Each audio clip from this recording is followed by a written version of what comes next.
you have any doubt on that? The goal was coming? If the goal was coming, if I had any doubt? Yeah. Yes, of course I had doubts about that, because it's before we scored the 2 goals, it felt as if I was looking at the same game again and again and again, and the same pattern arised. So I said it already a few times in other interviews that against United everybody was focused on the Maguire chance, but the 7 minutes before we had 3 open chances. So many times in the recent weeks against Tottenham as well, we missed a lot of chances. Against Forest we missed a lot. So yeah, would have been a bit surprising if I felt, okay, after all these chances missed today, we will probably score in the last 5 minutes. But the players proved me wrong again. Yeah, on that, obviously Darwin hasn't had one of his best seasons. I mean, what stands out for you about him with his perseverance or that kind of ability, I suppose, to keep going? I think one of you, not you, but you was not there, asked me similar things before the game about Darwin, and I didn't agree then that he's not having a good season. I think he's having a very good. He's having a good season. He scores goals. He works very hard for the team. He assists, but he's in competition with a lot of good players. So that's why he's not every single game on the pitch. But I'm very happy with him. Not only because he scored today 2 goals. That of course helps. But I'm very happy with the other performances he put in for us as well. So, I take your point about Darwin, but I mean, I think the headline this morning was 9 goals in 11 months. So obviously for strikers it is important to score. Yeah. And you said, I think in your previous press conference about teams in low blocks, it's very difficult for him. It doesn't suit him. But those were 2 sort of poachers' goals today. Poachers' goals? Sort of in the penalty box. Yeah. But the first one was a long build-up. The second one was a counter-attack. But no, he can of course score his goals against the low block because he's a striker and he's a threat in crosses as well. Immediately after he came on, he had quite a good chance when Robbo crossed it in. But if it's about strikers or if it's about the team, if we would not have scored today in the last 5 minutes, then the headlines would have been Liverpool drops points again. And no one would have told you 37 shots on target. What a display. How many teams were able against Brentford to have 37 shots on target during a game. And now, because of us scoring 2, probably there's a bit of emphasis on that fact as well. But so this is the industry we work in. As a manager, the team, the players, we all accept this. And we all understand this, that there's a lot of focus on if it doesn't go well. And not as much on the fact if you have a great performance. So we are an industry where it's about winning and losing, and not about if you play beautiful football, yes or no. People only enjoy good football, beautiful football, if you win, and otherwise there's no focus at all on the performance.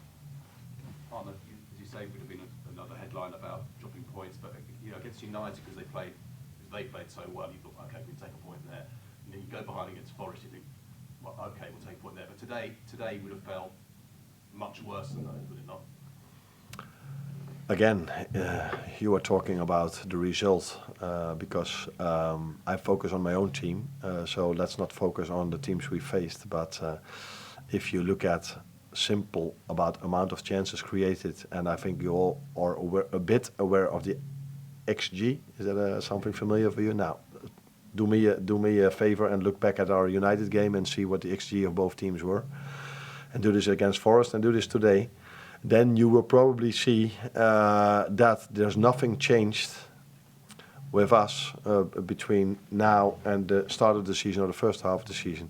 What you do see is that it's at this moment of time a bit harder for us to convert our chances into goals. That's not only up to us, that's also because teams throw themselves in front of every ball. Every time we get a chance, so many of the other team try to prevent us from scoring because they're always all of them are in a low block.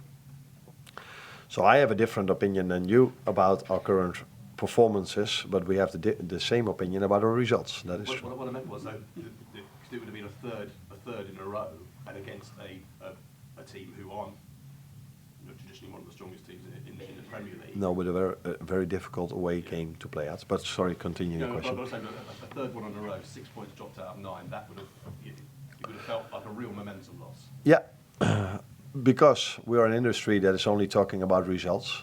But I think me as a manager would have felt that we crumble, because I heard that word just a second ago, so now I'm trying to use it without exactly knowing what it means. But I think it means that we go down a bit.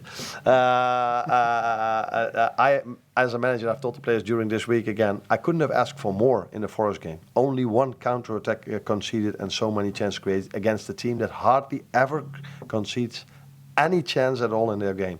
Brentford has never faced this season, I'm 99.9% sure of that, 37 shots in a game. So what can I ask more of our players? I saw today that Brentford were more of a threat in the counter-attack than Forest were. That be clear. But that has also to do with a lot of credits you have to give to Brentford, because I saw their game on Tuesday, where it was a completely equal game. Both teams had numerous chances. And they came back after 2-0 behind. So we knew how hard it was to play. We knew how hard it was to play at Forest. And we knew how difficult it is to play against such a low block as United played against us and later on against Arsenal. So, yeah, second half of the season always more difficult to win. But I cannot ask more from these players. They give everything they have. This is possibly a little bit off topic, but can you talk a little bit about how much assurance you get from Van Dijk and Konate at the back, that solid foundation? Yeah, a lot. That's clear. Because I think today also you saw more than in the Forest game that I think if I would have been the manager of Brentford, I would have probably tell you, oh, there were moments for us to win the game, because there were moments for them to win the game.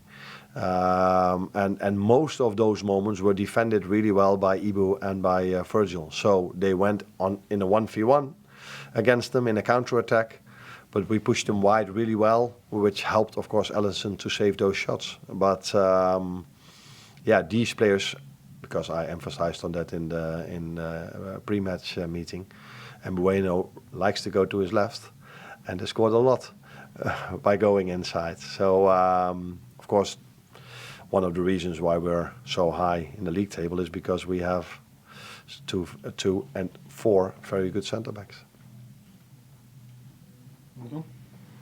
Oh, there's one. Oh, you don't want to give him the chance anymore? Last one, yeah. Yep. I just asked about Elliott. He hasn't had a lot of football. He said last week you had to speak to him, but involved in both goals today. Yeah. Really made a big impact. Yeah. Must be delighted with his performance when he came on. Yeah, it was. And I'm happy that we give you the chance to ask an extra question, because in all the other interviews there was a lot of focus on Darwin because he scored 2 goals, and every time I said, yeah, but don't forget Harvey. He had a big impact on both goals as well. So it's so nice for me, for us as a team, that I have players that can impact the game on the bench as well. So this happened in Forest with Jota and Costas, and today with Harvey and with Darwin. If you only focus on results again, if you also focus on performance, what I do, I also like Robbo and Curtis when they came in, and Federico was only for 5 minutes, so you can't say a lot about that. But it's nice to have so many opportunities on the bench as well. That's why they have to stay available. They have to stay fit. And because one of the strengths of a team is not only 4 good centre-backs, but definitely also players that can impact the game from the bench. Thank you, everyone.